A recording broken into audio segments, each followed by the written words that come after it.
Hey everybody, welcome to Review with Me, your review guide of shows, movies, and everything in between. Be sure to click the like button, hit that notification bell, and subscribe to the channel. Now, let's get on with this review. Hello, hello. Yes, I have braids. Yes, my hair is done. Finally. I didn't want to talk about my experience at the braid shop, but I mean, it's worth it, it worked out, but child. Anyway, this is not the point. Let's get into it, y'all. Welcome back to another review episode. I am happy you are here with me. We are reviewing episode 4 and 5. I'm gonna do my best to jam pack it together. I know I have a tendency of like saying that and not doing it and making a whole separate video. But I'm gonna do my best. Let's see how this goes. But we're gonna start off with episode 4 of King's Court season 1. And we start off with Thaddeus and Dr. Shawana. They are chit-chatting. This is the like elimination mixer. So at this point, Dr. Shawana knows she's on the chopping block. And Thaddeus is talking to her, trying to understand what happened. Like, you were super assertive, not aggressive, right? Super assertive in the beginning, but all of a sudden it seems like your confidence went away. It seemed like she didn't like that either. Like, she has a problem with different words, huh? She don't say it's not my confidence. It's not aggressive. Like, girl, it is. It is. Your confidence did dwindle. It did. But Dr. Shawana trying to act like it's not that. It's just that she noticed a strong connection between him and Ariel. And okay. Why is that enough for you to feel like, oh, the connection that I have with him or that I'm growing with him is not sufficient? Like, why should I even matter? Like, what does him having a connection with anybody else has to do with you? That's how I feel. That's how I see it as. And I think it'll be different if Thaddeus maybe treated her differently. I think in this circumstance, you have this particular, you have a dating show. You have the expectation to meet and date and mingle with multiple people. Now we know Carlos is not really doing that because he's a type, which is fine because I that resonates with me. But he's a type to he sees it, he's on it, right? He locks down and he doesn't put his eggs in multiple baskets. And I get that. But for the sake of the show, damn, Carlos, can you talk to somebody else just for a moment? Anyway, Dr. Shawana is saying all of this. She's saying that, how would you feel if you was in this circumstance? And it was basically, the whole like other way around thing. How would you feel if it was the other way around? How'd you feel? That is saying, I would be understanding. I would understand what I signed up for. And it is so. Anyway, we get to the elimination dinner. And of course, Thaddeus eliminates Dr. Shawana. She leaves and says, "You have great options in the house." Girl, what is this? It's not about who is the most congeniality. Okay, like anybody, I don't know. I don't like when people be like, "Oh, you deserve the best." I wish you nothing but. It's just like, girl, if you don't get out. Anyway, Catherine ends up staying, but Liliana is along with Dr. Shawana. They are eliminated. Liliana feels like Tyson is not here for love and that he is surface level. She was immediately feeling jealous and just not well equipped for this type of show. She feels like, well, Tyson feels like she can't handle his lifestyle, that she wouldn't be able to handle his lifestyle. So, like, he gave an example. He said, "What if I have a sex scene with a woman and, for a show, a movie, she wouldn't be able to handle that." She gave this like stink face. And it's like, Liliana, he's right. You know he's right. If you can't handle this bare minimum ass show, you know you can't handle Tyson Beckford during a sex scene on a TV that he has to, on a TV show, on a movie set that he has to play out and play up for publicity. Anyway, so she's gone. Goodbye. Now we have another set of ladies introduced to the show by way of a perfect match type of coach. This coach, her goal was to set them up on paper. Like, I found the perfect match for you on paper. This is the woman right here that you see on the screen. And she apparently has an 86% success rate. So that's good on paper. But the thing is, with things that are on paper, they really don't mean much, right? Like, we could go to the same school, right? We may have similar educational backgrounds. Maybe we grew up in the same type of familial background, as far as like same ethnic background, or very family oriented. But if I'm not attracted to you, I'm not attracted to you. So like, you can't perfect match that on paper. You can't. It really is about the cosmos.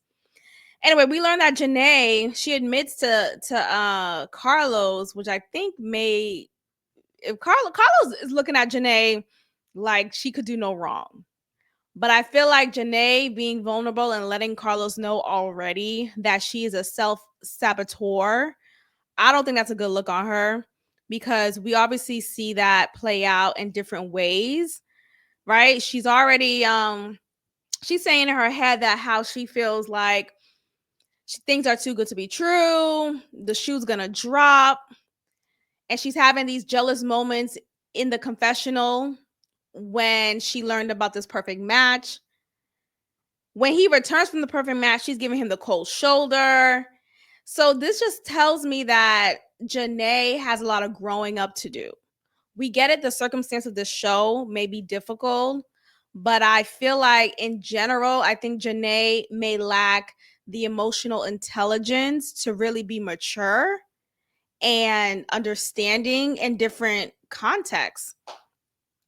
Kat is struggling. Kat keeps talking about this marriage that she was in, and her ex-husband who left her because he wants to be with other people.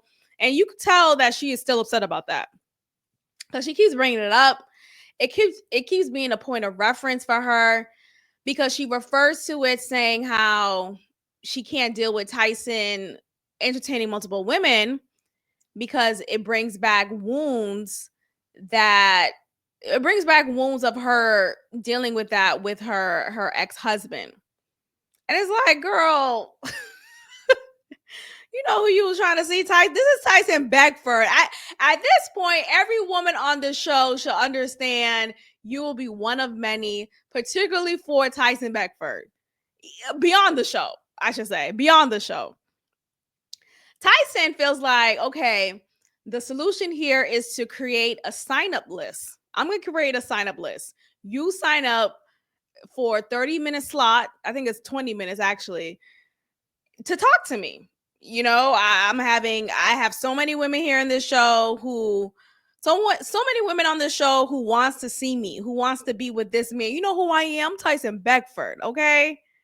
So he thought it was a good idea to put up this sign up sheet on the refrigerator door. And what do the girls do? They sign up.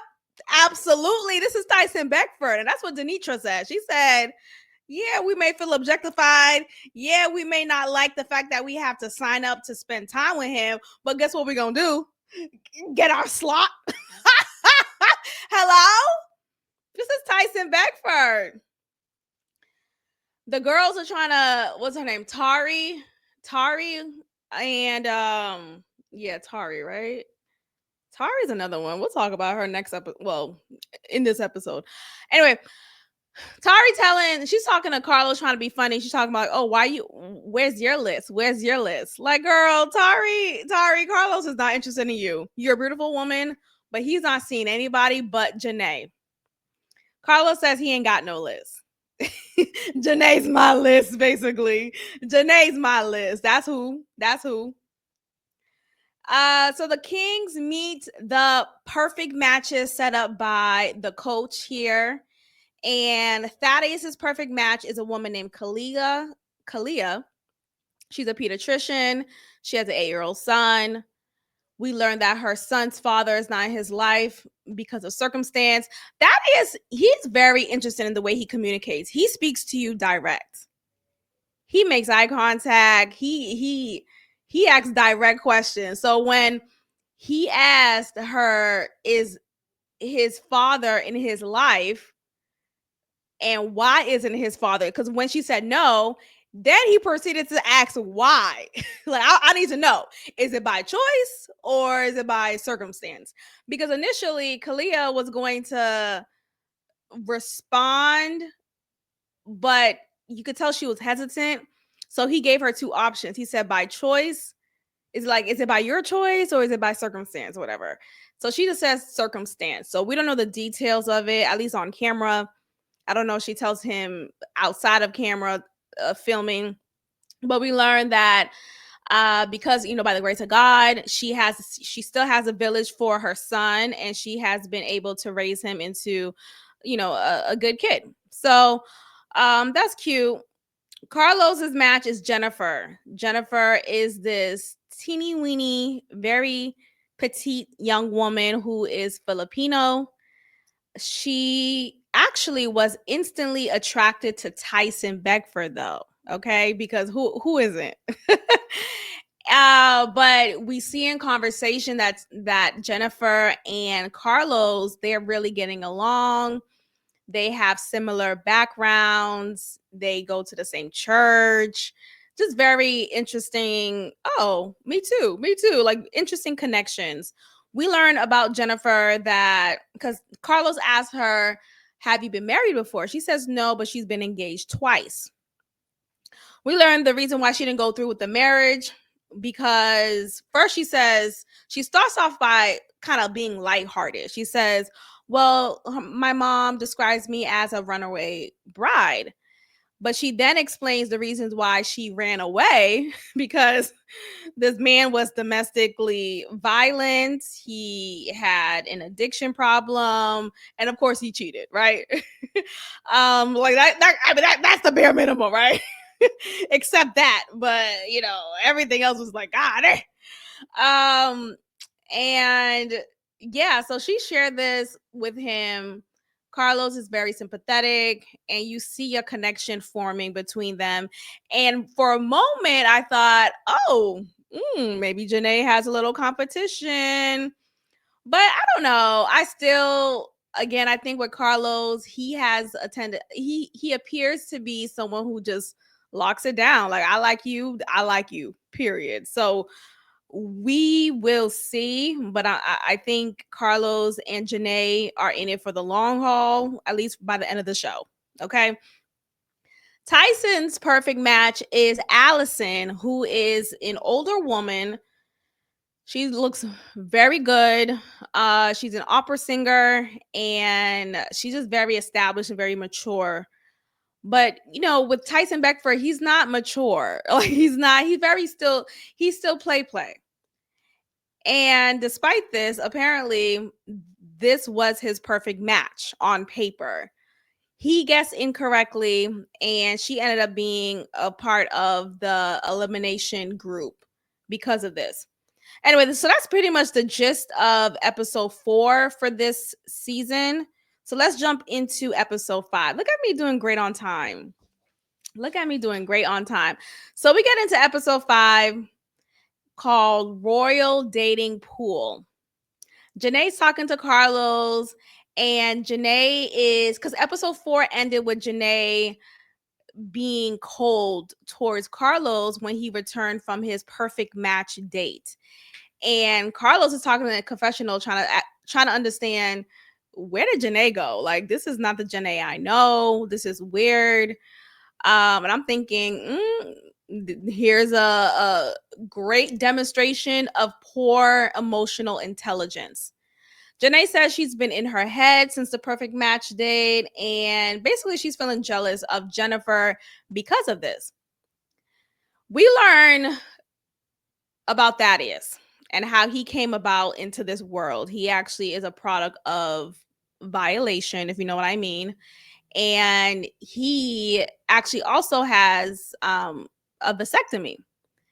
And the reason why he had that is he had a tumultuous relationship with his ex, and that divorce really it really salvaged him, or salvaged the right word, but it really tore him up. It really tore him up. But Tari in this conversation, I felt like she was being a bit too strong, a bit too opinionated. And I say that because first of all, she kept badgering him, trying to understand why does he not want any more children. And I feel like if someone tells you, and maybe that's my bad, because I feel like if someone they don't want something, I keep it at that. Right? Like I don't try to tell me why, but why, but why, but why, like what? Because I said so.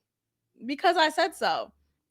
Anyway, we learn those are the reasons why he doesn't want to have any children anymore. Like he's done with kids. And with I'm gonna see if I'm gonna try to find a picture. But anyway, uh Tari is still again trying to badger him, trying to understand why wouldn't you want more of your specimen in this world? You know, why would you let a woman basically like why would you let this like woman who hurt you in the past be the reason why you don't want any more kids? It's like, girl, you're doing a lot. Let him have his choice. He already has three, was it two boys and a daughter he adopted. Like that's enough. If he doesn't want any more, he doesn't want any more. And just because you don't have any kids doesn't mean that he has to be badgered into having kids because of that. So we learn um more the reason why behind it. Tari ends up crying or being visibly upset that uh what's his name? Thaddeus shared his backstory regarding how he came about into this world. We learn later on that's because she has 11 siblings, and some of them are products of violation. And it's just it's a tough topic, right? It's a tough topic, very hard to swallow. So you could see it in her demeanor how she is processing this information. We jump into Sarah, right? We jump into Sarah, and I'm really tired. Have y'all been noticing Sarah's vernacular? I don't want to say black people only talk this way, right? But it's more attached and more aligned with black culture to have certain lingo, right? So words like I'm a, right? That's just one. That's one example I could think of right now from this episode. But there was one prior to, and even just the gesture and the mannerisms of Sarah. She talks black, like she talks as if she comes from black culture. Anyway, so we see her throughout this episode complaining yet again about not having enough time with Tyson, not feeling like it's respectful that she has to sign up or just be in the bottom totem pole when it comes to this process. She feels like Felicia is trying her. Felicia actually is if you want to call someone aggressive, Felicia's aggressive. She took the time slot right before Sarah, and of course it bled into her time, and Sarah's like, I'm not gonna go and chase after this man, and just so she's feeling very indignant in this moment. Tyson and Allison, they're talking, and remember, Allison is his perfect match. But Tyson is explaining to her how he feels it's tough penciling people into the schedule. We learned that Allison had a bike accident which left her with this terrible scar on her, and this scar is reflective of her life because she actually could have passed, but she made it. So thank God she made it. But she said she would like to continue bike riding again and all these things. But we learned that Tyson, we obviously know, we were introduced to him in this show with him jumping out the plane as a first date. And he's telling Allison, basically, I'm very athletic. I like to do adventurous things. And basically, like, look, I know you got that scar and all. I know you have that big ass story, but I still like to go out. I still like to jump out of planes. I still like to climb Mount Everest. And I need my woman to be an adrenaline junkie just like me, regardless of what she's been through. And I just felt like Tyson, though he was cosplaying as if he was sympathetic and understanding, it seemed like he was trying to find fault and just some reason to still have her at the bottom of the totem pole. Kat feels like she's not good enough post divorce, and just a Debbie girl. Go back to California, wherever you came from. Go back to your DJ set. Go back and figure out your divorce because, man, golly, you are not the first woman in the world who had a divorce or who's been with a man who suddenly decided he wanted to be with other women. We have a pool party. And this pool party, you see Tyson is flirting with Jennifer. Some of the girls, especially Felicia, talking about, oh, Tyson the type of guy, he likes shiny new things. So, of course, he's going to flirt with the shiny new thing. Felicia's not really bothered. Jennifer, she's pretty passive. And I feel like if you're going to be on this show, it seems like she's not really in it for love in comparison to Janae. So I think Janae doesn't have much to worry about as she thought.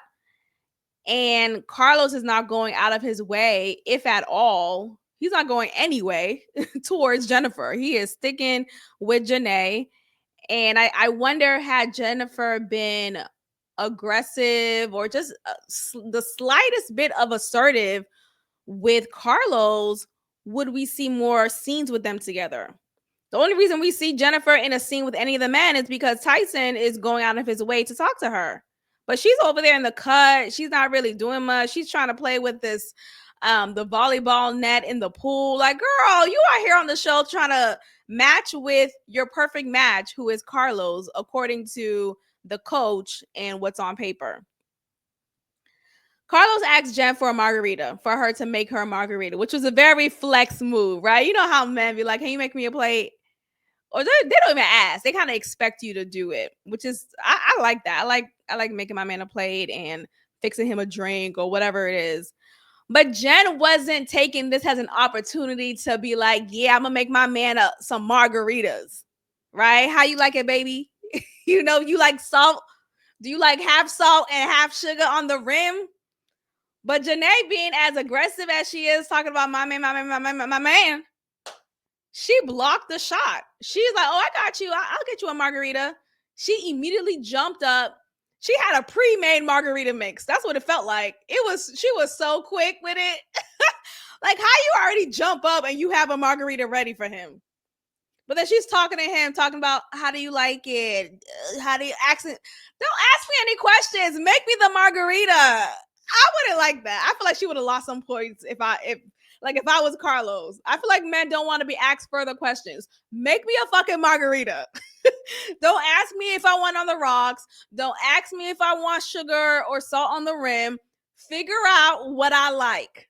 You should have been taking notes this whole time, Janae, talking about, how do you like your margarita? Janae, how you like it? So he tells her, I want it the way you have it.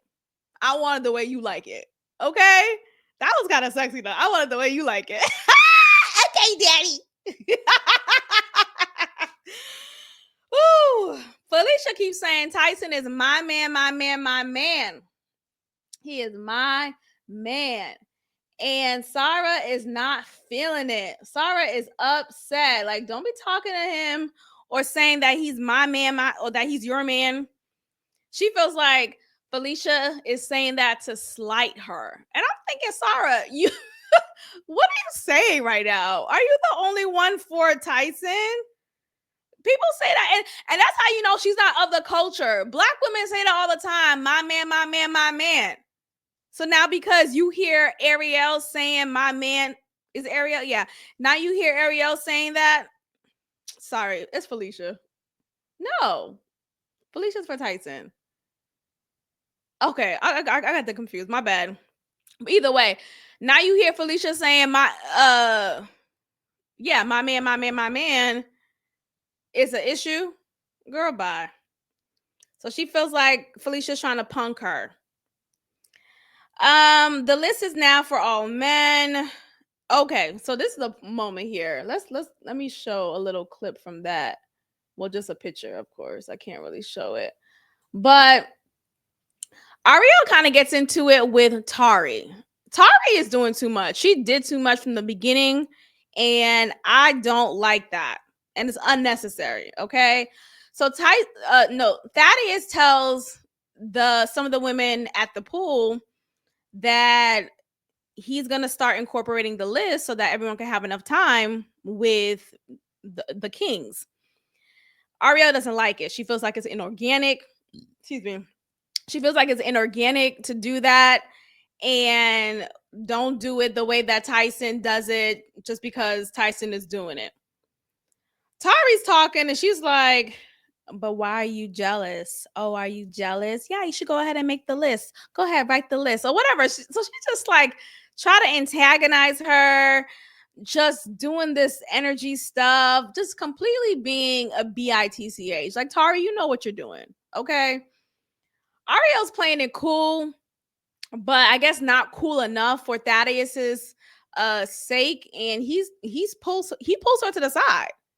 This is him pulling her to the side, telling her he doesn't want my woman to demonstrate non-queen behavior, basically. Right? He says, I don't want to apologize for my partner. I want to praise my partner. And I feel like, I don't know. I just feel like it was unnecessary for him to reprimand her this way. I mean, he wasn't rude, but I just didn't think Ariel deserved it. Granted, even if you see a slight moment in which your woman is behaving in a manner that you're not pleased with, I still don't think Ariel did too much, if anything at all, to warrant Thaddeus's disapproval in this moment. It just felt like he was talking to her as a child. I didn't like that. Anyway, she apologized. She was like, "Look, I'm not trying to lose this man. I'm sorry, baby. I'll go to her right now and tell her I'm sorry in front of you. Whatever you need me to do, I'm sorry." Tari didn't partake in any of the games because she wore a wig. That's what I wrote down. I just had to write that down. Tyson pulls Kat to the side. Kat is crying yet again, and she finally decides to leave. Like, girl, go home. Go home. So she finally leaves. She says goodbye to Sarah, and then we see Kat. We see Kat pull off. Sarah and Tyson are talking, and Sarah's telling Tyson about the whole my man, my man, my man comment that Felicia keeps saying, and how she feels like Felicia is saying this to slight her. But Tyson's like, oh, come on, man. Like, I ain't got time for this shit. What the fuck are you talking about? What? Okay.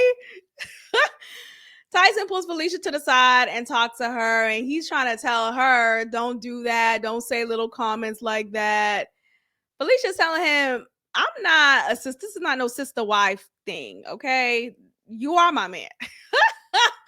But Tyson can't really handle this moment. Nonetheless, he decides to pick Sarah to be one of the women for elimination. And he did that because he feels like Sarah needs to put on her grown panties. Because, and I agree, I feel like Sarah talking to Tyson, like snitching on, she called me a eeny beady weenie. Like, it felt like Sarah was just being a baby. Like, girl, go handle your stuff as a woman to woman. So we're at the mixer. It's Sarah, it's Ariel, it's Tari, and Steph. Steph ends up being eliminated because she gave more homie vibe towards Carlos, for anyone really. She says she feels like, well, I'm shocked by this because how is this a bad thing? I think relationships should begin with friendship. And though I could agree with that, I think though Steph wasn't as, I don't know. I think she was sensual. I just think I don't know. I really don't see anything wrong with Steph. I thought Steph was a beautiful woman, is a beautiful woman. She had a nice homey vibe, but also a nice there were moments when she was sensual towards Tyson, but neither of the men really flocked to her. So, whatever. So she gets eliminated as well as Tari. Tari gets eliminated because Thaddeus, he didn't tell her business, but he just says he feels like she has more healing to do, and you can't get into this type of relationship or continue this process unhealed. And that makes sense for sure, because the way that she's been acting, you can tell that she's someone who still struggles with something internally. And it's like, girl, why are you always so snappy towards these women? Why are you always trying to buck up at somebody for what? And we see a confessional between Sarah and Tyson. And I'm trying to understand, how do they get a confessional together? Sarah says she loves being here with him. And Tyson says, I like being here with you too. He said, I like it. I like it as well. Like, bitch, she said love, but you said like, okay. But I'm waiting to see, do we get a Janae and Carlos confessional together? Do we get a Thaddeus and Ariel confessional together? Why do we only see and already see a confessional between Sarah and Tyson? All right, well, that's my review for episodes 4 and 5 of King's Court season 1. Let me know in the comments below your thoughts of this episode. Make sure you are subscribed. Tell a friend to tell a friend, and I'll see y'all next time. Bye.